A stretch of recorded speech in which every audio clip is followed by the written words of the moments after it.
All right, everyone, let's get started, shall we? In the trenches, on the fringes.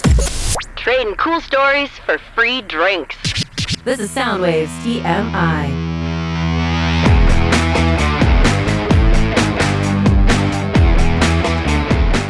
Welcome to Soundwaves TMI. Dennis Willis, Stephen Kirk, and Chasta. And you know what, guys? I didn't actually see aliens coming to Earth and us blowing them out of the sky on my 2023 bingo card. What the F? I thought we left this shit in 2020, 2021, and 2022. Like, holy God. Well, you know, when you have the sequel, you always have to do it bigger and better. So, worldwide pandemic, you've got to go outside of the sphere of your actual globe in order to, keep it interesting. That is true. That's a good point from film buffs. You're right. Look, here's the thing. How many goddamn alien movies have we seen that start this way and generally don't end up the way you think it's going to be? So we're just going to blow them out of the sky. Good first move, guys. Okay, so seriously, on Sunday, everybody was watching the Super Bowl and I don't sports ball. So I was, actually doing other things and I'm reading the news. I'm literally in Newsweek, reading up on this. And I'm like, okay, I know Rihanna's playing the halftime show and everything, but holy shit, the aliens are here. They shot down 4 things in 5 days. And one was the spy balloon. That's kind of what started it off. And then everything else is objects. And it's so interesting to me because when I dove into it, I was reading Pentagon updates and stuff like that and military updates. And they were saying we're using the word object for a reason, as in unidentified flying object. I'm not a aliens person. In general, I guess I'm not a conspiracy theorist with the hat and all that kind of stuff. But I think it's really dumb to pretend we're it, in this whole, forever space continuum that this is all we have. I mean, that's just dumb to me. So how much of this are you hanging your hat on? How much of this is keeping you awake at night and worried about it and all that? We're shooting shit out of the sky, left and right. I mean, but here's the thing. I did find out today they were saying something we're really our tool. Okay, I'm going to botch this. So hashtag not in reporter mode right now. Okay. Somebody said today that our sonar has gotten really, really, really, really specialized and can get down to tiny granules of things. So it could be a mylar balloon or a flock of geese, flock of seagulls. Hey-oh. I mean, it could be things like that. And I'm overreacting. And maybe that's why nobody else is freaking out. I don't know. They certainly have thrown the unidentified object terminology around, but they are quick to also, and I say I talk about our government, they're also quick to say that it's just unidentified. We don't know what it is yet. We're shooting shit down.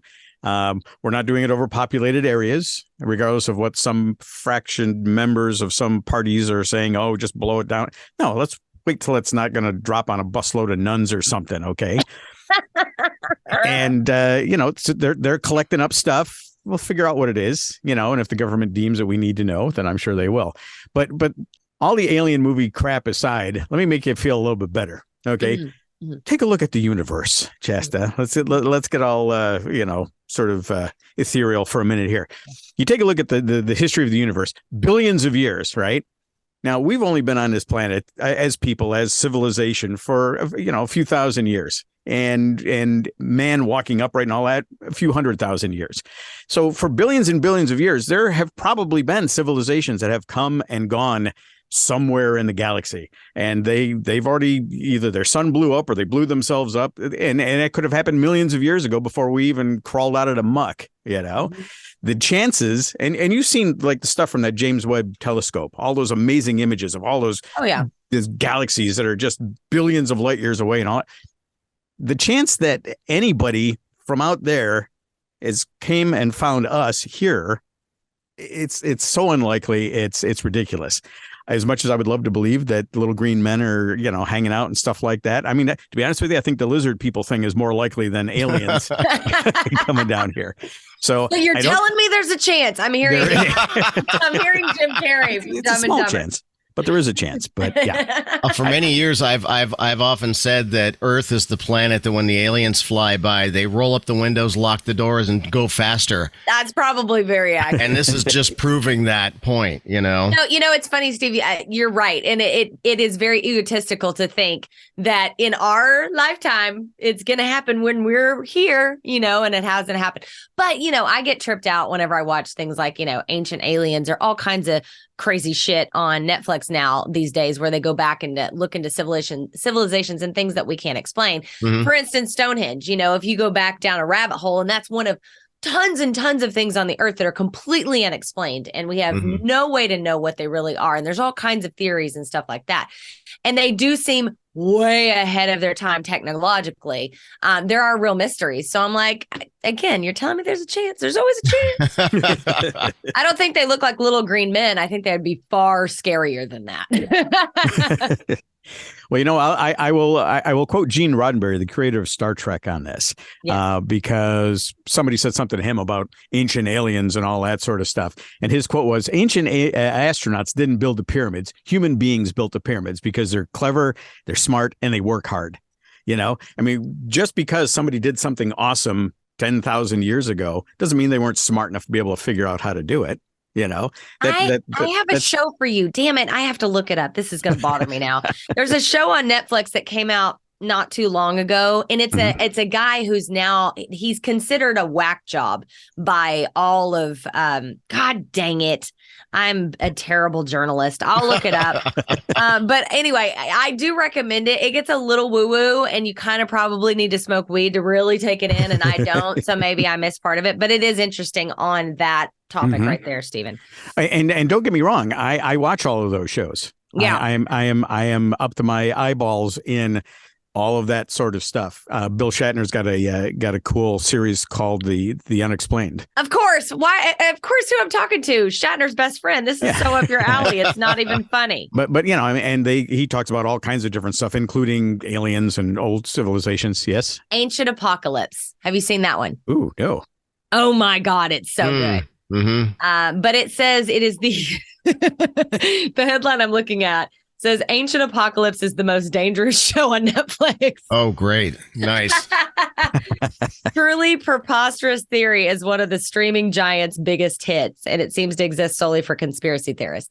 It's just entertainment, but it's interesting. So, or is it? I know you can watch it, and then we can have a whole episode about that thing. Somebody posted on Facebook a picture in a grocery store where the store actually took the tinfoil packages and put up a sign that said "free hat included." Well played. Well played. I'm not usually a conspiracy theorist about real things. And this and how these things become political is beyond me. Because as I said on the air yesterday, if the aliens are coming, if it actually happens, this is when we need to get our shit together. Like, we don't need to be But we won't, and we never do. We never, ever, ever, ever do. This is how we're going out. Here's the thing that we all have to deal with, and suddenly it becomes politicized, no matter what it is. Well, and I won't get political, but I will say that when the big Chinese balloon started going over, there were certain people on one side of the aisle that were going, shoot that fucker down. If so-and-so was still in office, that thing would have been blown out of the sky yesterday. And then the other stuff shows up and they're kind of like, what are you blowing this stuff up for? Exactly. Okay. Wow. So this has absolutely nothing to do with balloons and unidentified this is and that's and the other thing. It's just all political. I just think it shouldn't be left versus right. I think it's going to need to be us versus whatever the fuck is that. Right. Did they not see Independence Day? Do we have Bill Pullman come out here and we'll find out together? We'll find out at some point, when the big mothership shows up and, So, until then, we're just going to play music for people. Until the whole thing melts down, we're just going to be the dancing monkey and we're going to play music. I like that. That's all I'll bet you Joe Biden does have Bill Pullman on speed dial, though. Oh, yeah. He better. Yep. He's like, what was that speech again? That was really good. Yeah, that was good. Somebody pull that up. That was good.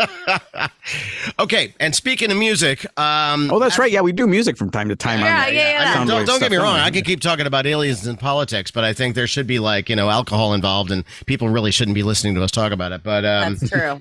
On the music front, is it me or is the entire Bay Area music scene, and I'm going to extend that out to all the other major scenes in Austin and LA and all these different places that are just vibrating right now with this sense that not only are things roaring back, but now we're getting to play with more colors. There's more stuff being made. There's more shows happening. There's more tours happening. Last week we talked about the big tours, but I'm not talking about the big tours. I'm talking about the stuff that's happening in our neighborhoods. Yeah. And that's the stuff I think that all of this is built on. Chasta, I want to hear all about your weekend. Yeah. You guys did Bone Night Out. Tell me about it, because you blew my mind when we were talking about this. Okay. So Saturday night, this is like before the aliens got here. So Saturday night, we had our Heartbreakers Ball. We've been doing these. Let me take you back just a little bit. We've been doing these Bone Rock Night Out events since last August. I think we started our first one with Lamont and Tonelli's anniversary show at Retro Junkie.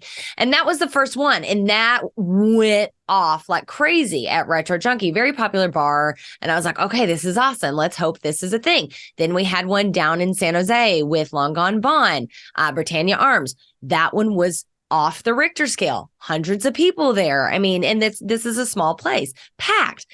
Then we fast forward to this past weekend, or then we had our Christmas event at Pacifica Brewery, which was a charity fundraiser. Tons and tons of people there. Then last weekend, holy hell, we had an event, Heartbreakers Ball at the Back Lounge in Dublin with the Merkins. All right, so to give you some backstory here, the Merkins, Phil Dimmel and Marta Dimmel. By the way, I met Marta for the first time. Holy girl crush. She is so badass. I mean, she's so cute, but she's just a lovely human. I mean, Phil, you're awesome too, but Marta, wow. So they own the Back Lounge in Dublin, and the Merkins are like this side cover band where Phil brings in all of his friends and they do this rotation of musicians to cover a bunch of rock hits. They did 40 songs, 5 hours of a set list. They started at 5. They ended at 10:30. They had a half an hour stop down. The police came in that half an hour. Excellent. And then they started back up again. And in fact, I don't even know when Phil Dimmel peed. Like, that's not a joke. I legitimately have that question for him. I need an answer. But it was so beyond packed. It didn't start until 5. At 4:15, as I'm almost there, I get a call. Holy hell, it's packed. Are you almost here? You're not going to be able to park. You're going to have to park like, 4 blocks, 5 blocks down and walk over all this stuff. And I'm like, oh my God, what's happening? You guys, I got there. You could barely fit one more body in that bar. And there were hundreds of people outside that couldn't even make it in the bar. Wow. People were everywhere. They were there early. They were ready to rock. They bought all the merch. They sold out. They created John Serrato, love him, created the graphic, the Merkins graphic that you saw on like the Bones website and everything. Right, yeah. And so they turned that into a t-shirt. They sold completely out. I mean, it was so intense. Lamont summed it up. It was like a scene out of Animal House. It felt like an old school house party from like the 80s or 90s where everyone was there in the beginning and they stayed all the way to the end and they raged the whole time. And I'm just sitting there looking around and I'm going, something is happening. And it wasn't just in that night. It's been building up to that. We were just at Bottom of the Hill with Rusty Chains, Devil in California, and Corvus Lore a couple weekends ago. That was totally packed and a raging night. It's starting to feel like things are really coming together in the local music scene, like in a big way. Oh, yeah. And I mean, you just look ahead at the calendar. I mean, and in March on one night, I got invited to 2 different shows and I'm like, I got Sophie's choice now. One is Zed, Corvus Lore, and the Watchers at Mamakin, which is a great space. And then over at the Quarter Note is Sultra Divine. I mean, it seems like every single night there's these bands that we're all getting to know, by the way. And I love that just about all of this. I'm not going to do like a pat on the back or anything, but it thrills me that these bands that we are promoting, working with, telling people about, that they're finding each other because we're talking about them. And I just love it. It's kind of like introducing your kid to a new friend and then they go off and play and you're like, yes, like that's going to work out. And you look around and in every corner of the Bay Area, bands are finding each other. Places are selling out. People are taking a risk on original music again because, let's face it, post-pandemic, there was kind of a like, well, we only want cover bands. We only want tribute bands. We want the things that we know are going to work. Yeah. Now I'm seeing those same venues now starting to book original music again and build these sets. It is so exciting. You can feel it. You really can. I mean, it's the truth. I was texting you guys yesterday or emailing you guys. You know, I've watched a lot of interviews about Seattle in the 90s. And one thing that's cut through from a lot of people I've seen talk about it is that when they were living it, they knew it was cool and the bands were supporting each other, but they didn't recognize what it was. It was truly this really special lightning in a bottle kind of moment until it blew up. And then they reflected back on it and they went, oh, wow, that really was neat. All the bands were going to all the bars to support. They were all passing out flyers for one another, not just their own bands. And I kind of feel like we're sitting in that moment a little bit, but we're able to recognize it because it is our mission at Soundwaves, whether it's TV, FM, on social, whatever, and through the bone as well in partnership. It is a mission to help that happen. And we've been working really hard. I mean, you guys have been working on it 40 years this year. And 5 years ago, I came on board and we really started putting a magnifying glass, I guess you could say, on the local scene.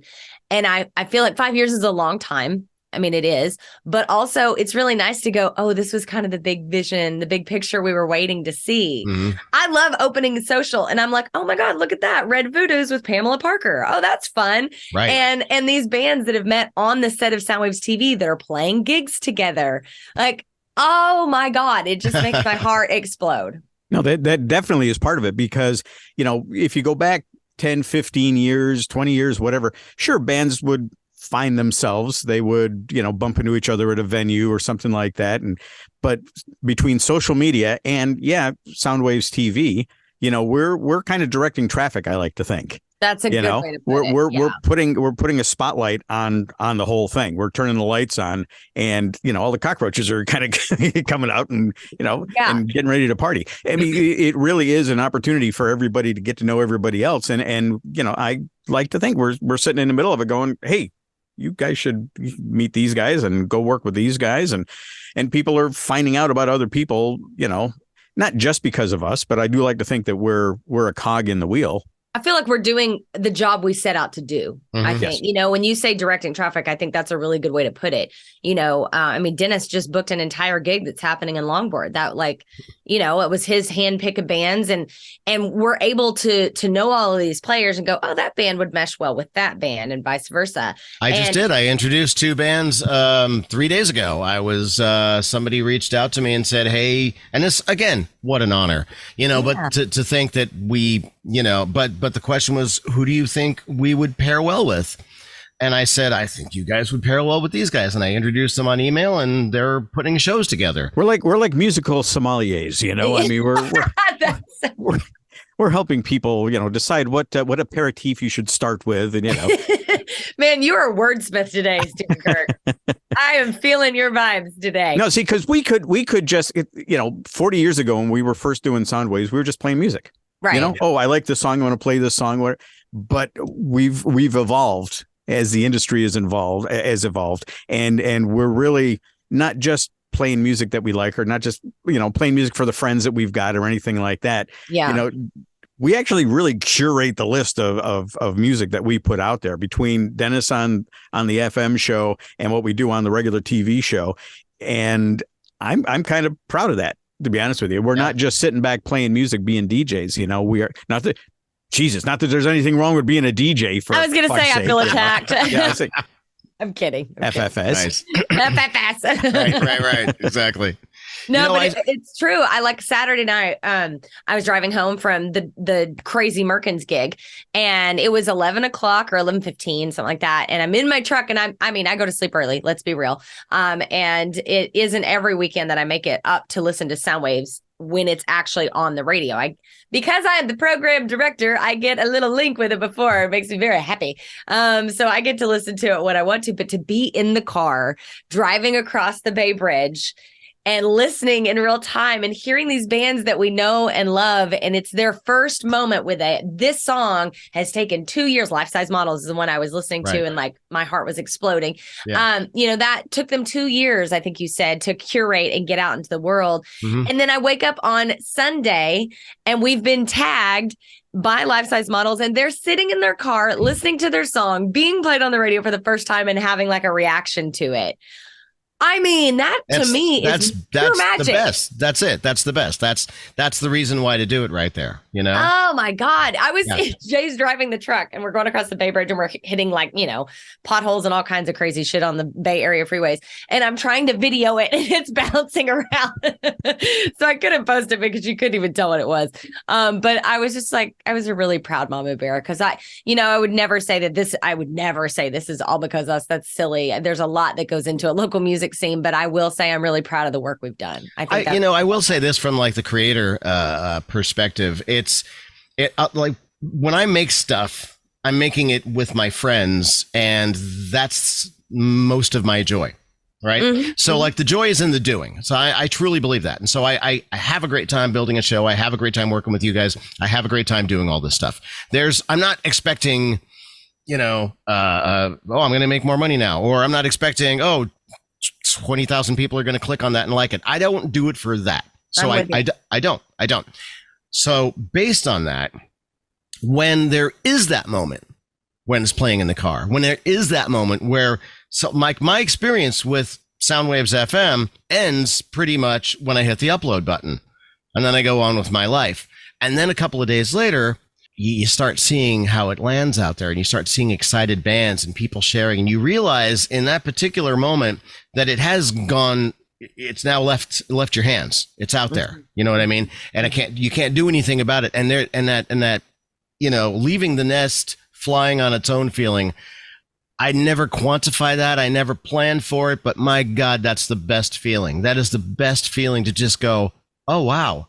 It just did a thing. It just went beyond your expectations, Well, because it landed with an impact. Like everybody's so motivated in the influencer world. Everyone, I think, is so motivated by engagement and likes and comments. And I know a lot of people build their lives and their businesses around that. And so I'm not downplaying it. I'm not trying to shame anyone for living that way. No. But I just don't come from that. I don't either. And I try really hard to just find joy in the process, because I do truly love everything I do, and all the humans I get to do it with. And so when that happens, when you have somebody reach out to you and go, wow, this was really impactful. This was a moment in my life that I will have forever. I mean, that's a genuine human moment and connection. That's not a like. That's not a comment. That's not an emoji. That's not, I hit X amount of plays or whatever. That's very real. Like you're creating a moment for somebody that they'll hold on to. I mean, there's no better thing to do in my mind. And it's about music. Are you kidding? I feel like we're giving back when we do stuff, because music has meant so much to all of us, the three of us, plus everybody else on the show, everybody that we're involved with. Our common thread is music, and music has meant so much to all of us for so many years. And now we're in a position where we can give back to music. We can use our platform to introduce this band to an audience, to give somebody a venue where they can express themselves and know they're not just shouting into the void. We're giving them an audience. We're giving them a platform. And that's, for me, that's, kind of like my way of saying thank you to the music, and it may not be, this particular artist that's being played on the FM show this week. I'm not doing it for you per se. I'm doing it for everybody. Yeah. And that's what I get out of it, because I feel like I owe it to music, because music's done so much for me, below these many years. That's a great way to put it. Yeah. That is a beautiful way to put it. I kind of think of music as an entity. I don't know if you guys, like, when you have to frame it in your head as what it is, because it is so hard to capture in words. I always think of it as like this floating entity that kind of, swings through your soul and moves you and changes you and attaches you to things. And you're right. It's like a living, breathing thing. And so it's given to us. And this is our way of saying thank you and giving back. I love it. Holy shit. We're on one today. That was great. Nice. We've outdone ourselves, kids. So, if you're listening and if you live in the Bay Area, I'm gonna announce something we haven't announced yet, and that's and so our season's coming back March 30th, and there's significance to that day. But we'll be back with our 6th season of Soundwaves TV, and we're gonna kick off. We're actually already working on it. We're actually out there shooting some new segments that you'll see during this season, but we're going to kick things off. The last time we did anything together, the last big thing was the Christmas show, and we always invite our fans and friends and all the people in our life who follow us, and we love them, and so we're going to reach out and say, if you like are free on February 25th, we're going to do a thing on the show. We do the mass debate.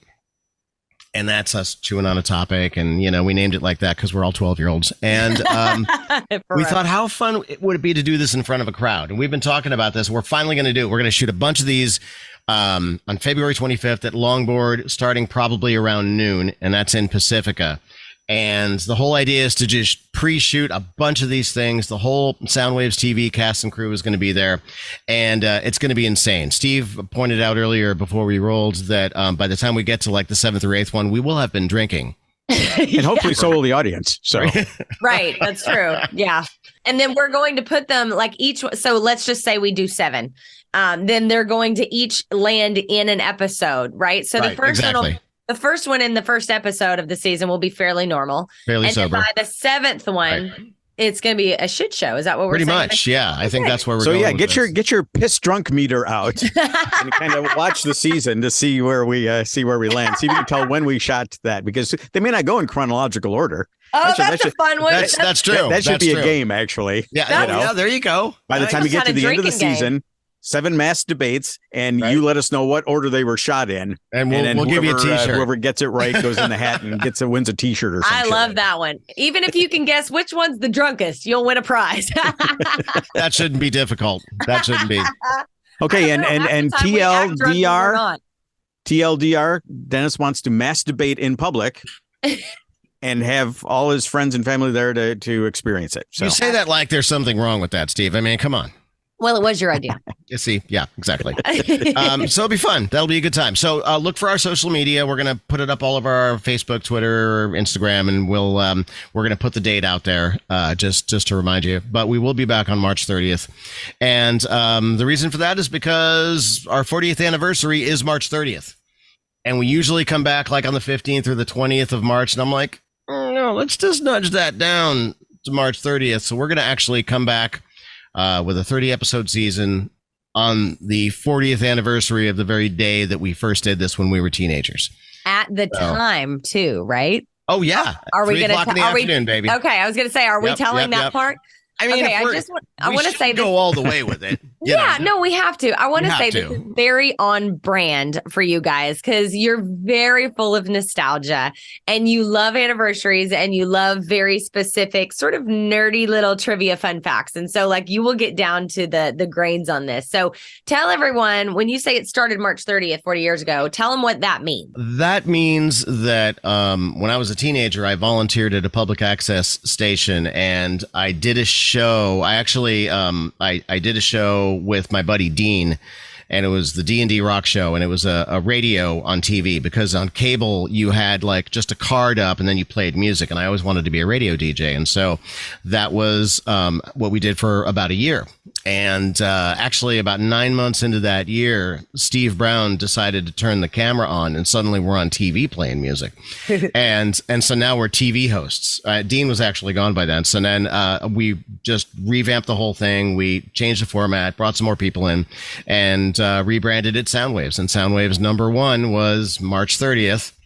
2 hours after school one day, and then it settled into a 1 hour thing, and then we did that forever, and then it became a music video show, and then it became an on location thing, and then it became multiple hosts, and it just kept morphing and changing, and now we're here, and we have radio and podcasts and all kinds of stuff. So it's just been an extension of us.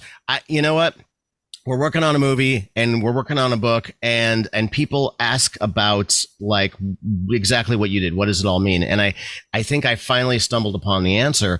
And that's that when you're young or when you love music, you're always sharing music with people.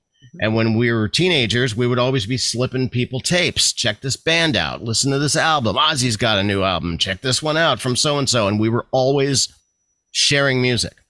And since the very beginning, Soundwaves has always been about, always in every format, has always been about, hey, you got to hear this song. Mm-hmm. Whether it's an old song, a classic song, nostalgic, hey, this is happening 40 years ago. Check out this new band. We've always been about that. Yeah. So whatever form Soundwaves has taken, whoever has hosted it, and we've had a lot of different hosts over the years, whatever it's been, it's always just been about that kernel, that you got to hear this song. That gives me the goosebumps because as a youngin', I was the queen of the mixtape. Like if you were in my life, you were subjected to getting a mixtape from me. And it would always have inner meanings on a crush or whatever. And of course, I was trying to speak to somebody through my lyrics, that kind of crap. And hell, I mean, Jay and I, when we first started dating in the MySpace days, that's how we used to communicate our feelings for each other is, how MySpace, you could change the song that was playing on your profile. Right. Yeah. So we would change it and it would be a message to and we'd never say anything about it, but we would just check out each other's profile, hear the song and sort of read through the lines. It was a very modern day of writing a letter to somebody. You know what I mean? It was a different thing. So I love that was your mission all those years ago. And it's still the same. I mean, I've told you that a million times. That's why I came on board, because I was like, these guys have been doing it with this much passion all these years. Where do I sign? Please let me be a part of this magical thing. So I'm so excited on everything that's going to happen this year. And we have not announced everything that's going to happen this year, but it's going to be massive. No, there's a lot this year. Yeah. There's a lot. I think we should just take next year off, because this year it's going to be. We're going to shoot our wad, and then I don't know what we're going to do. Remember, she said that. We don't have an HR department, so it's fine. Right, exactly. Fine. All right. So, for granted, Soundwaves has been around for 40 years and I've been there for most of it. Like Dennis said, he started before I got there, but it was pretty much the same as you, Chasta, because as soon as I met Dennis and started working on the show, it was just like that. Yeah. And I haven't turned back since. It's been what I do. And I wouldn't have it any other way. For all the, and especially when the time that we were coming up and that I first started getting involved with the show was, back in my heyday, back in the 80s, because I loved all the music. And I'll be honest with you, I mean, that's part of the reason, because we talk about how music takes you to a place, how it's like a pinpoint in the map kind of thing. When you hear a song and you boom right there. I think that's one of the reasons, to be honest with you, that the 80s resonates with me so much today, because it reminds me of starting doing Soundwaves. And that was when that whole magical time first started. Yeah, because when I moved down to LA, I wasn't as involved and everything. But when things were at their craziest, at their zaniest, at their most creative, it was in that time when all that cool 80s music was going on. So I think that's one of the reasons that I look so affectionately back on the music of that time, because I look so affectionately back at that time in my life. Oh yeah. And it's all because of Soundwaves. And now it's kind of like the mission statement has changed a little bit, because as we've been doing the show for the past almost 6 years now it's not just about me and what's going on in my head. It's about this music, and it's great to be able to share it with everybody. And I'll tell you real quick, I know some people who collect things, and they say, look, I've got this cool stuff. See how awesome I am because I have this thing, or I have these things, or whatever. I've got cool stuff. I've got a Christopher Reeve Superman cape hanging on my wall. I got Rocky Balboa trunks hanging up behind me. When I show that stuff to people, you know what I do? I go, hey, look how cool this is. I'm showing it to them because I want to share with them how cool it is, not because I'm cool because I own something. It's not I'm better than you because I have something you don't have. Mm-hmm. Sharing the music is the same way. I'm sharing music with people because it means a lot to me, and I want you to experience what I experience by it. And that's what Soundwaves has really become over the past few years, ever since you got involved, Chasta. Thank you. That means a lot. You just brought up something that reminded me of Baby Huey at the Bone. We've had private conversations. I hope he's okay with me sharing this, because I'm gonna. about our role as in what we do, in the rock and roll world. And, for him, he's always loved meeting rock stars, but it was never about meeting rock stars. It was being the access point for other people to get to the rock stars they loved, right? The conduit. Yep. So it's like, yes, we have access to people, musicians that we respect, whether they're known or unknown or whatever, it doesn't matter. Everybody has their own following, but we have access to these amazing creative human beings. And then we can be the conduit to how it gets out into the world and to the people who love it. And man, I mean, he said that to me one day and I was like, that's exactly how I've always felt. Maybe I just didn't have the words to say it, but he and I really bond over that role. And I think that's our role here at Soundwaves and The Bone. I mean, I see it all as one thing, of course, because I do all of it. But it really is such a special thing. I mean, it's awesome to be backstage and doing something cool or meeting a rock star or interviewing somebody that you have mad respect for. But at the end of the day, it really is just about turning that spotlight around and going, look out there, look at that. That's amazing. You should be watching that. You should be listening to that. You should know that person. I mean, I take that very seriously. I feel like that's our I'm speaking on your legacy now, but I feel like that's our legacy. That's like why we're here. It's our legacy. It is. You're a part of this family and you're never going anywhere and we're never going to let you. Well, thank you. I appreciate it. Well, I did actually physically barge my way in. So yes. and do we really think it's any coincidence that all these unidentified flying objects are showing up all of a sudden in the skies over America at the same time that we talk about how we're going to be world premiering this new Sam Chase video? I don't think so. Right. I like that. I think they got the word. And that's true. On our 150th episode, which is the next time you see us, actually, we've UFOs parked over Pacifica, California. That would be a great music video. Sam's got to get on that. Oh, Sam! Like his new video is amazing, but just add aliens. Well, he's always looking to, up the ante. He's always looking for the next crazy level. So there you go. Now I feel like my pits are sweating all over. It all comes around. Steve.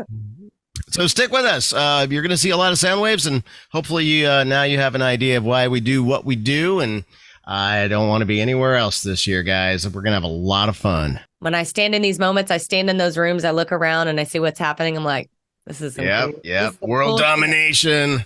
Yeah, the aliens are pissed at us because we're doing world domination, and that's what they wanted to do. I know we've said that term too many times. I think because we say that world domination thing, and it goes out through the airwaves, and it's like the opening of the movie Contact, where we're backing away from the Earth, and you hear all those radio reports, and you hear us talking blah blah blah. You hear Chasta, for fuck's sake,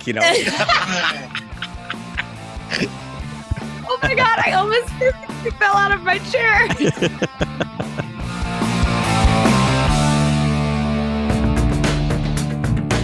Thank you for listening to Soundwaves TMI, featuring Chasta, Stephen Kirk, and yours truly, Dennis Willis. The part of the announcer was played by Kelly Ogden. Please like and subscribe to Soundwaves TMI wherever you are listening from. Soundwaves TMI is presented in part by the Longboard Bar in Pacifica, California, a world-class music venue and neighborhood bar, all under one roof. Also, please consider helping us continue our mission of lifting and supporting independent music and the Bay Area music scene by becoming a Soundwaves patron. In exchange, you'll be the first to see and hear weekly shows such as Soundwaves TV, Soundwaves FM, and the Soundwaves TMI podcast, as well as exclusive content. Just go to patreon.com/SoundwavesTV. For all things Soundwaves, follow us on social media at Soundwaves TV or just go to soundwavestv.com.